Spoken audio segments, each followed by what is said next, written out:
Sa mga nagdaang araw parang isang iglap lamang ay nagbago ang naging takbo ng buhay ni Krista.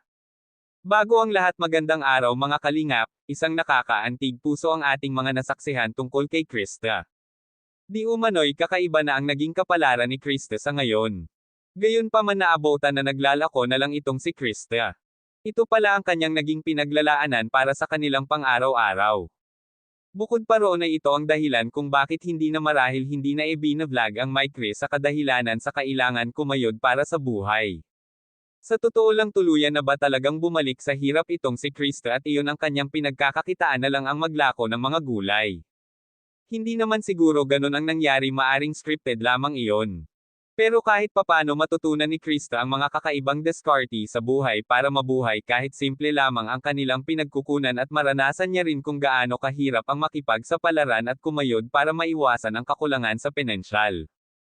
Gayon din naman si Mikoy, sa mga ilang araw ay ating nasubaybayan ang pagbabalik ni Mikoy sa kanyang dating gawain, nagraraket sa mga sayawan at iyon ang kanyang pinagtuunan rin ng pansin. Halos pareho lamang ang Mike Chris sa kanilang ginagawa.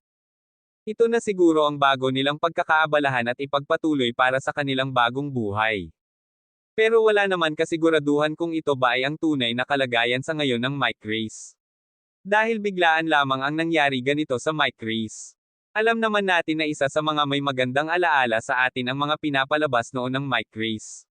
Dahil sa katagalan na ibalik ang kanilang vlog, maraming mga netizen ang nagbabakasakali na mapanood ulit ang kanilang paboritong serye at isa sa pinaka nagustuhan ng netizen sa Mike Chris ang pagiging tapat nila sa isa't isa, at malakas ang dating sa mga tao ang naging vlog nila. Hindi natin masasabing perpekto pero marami naman ang naaliw sa maayos nilang pakikitungo at pagpagmamahal ng Mike Chris sa mga supporters nila at sa mga sponsor na rin na tumutulong pa rin.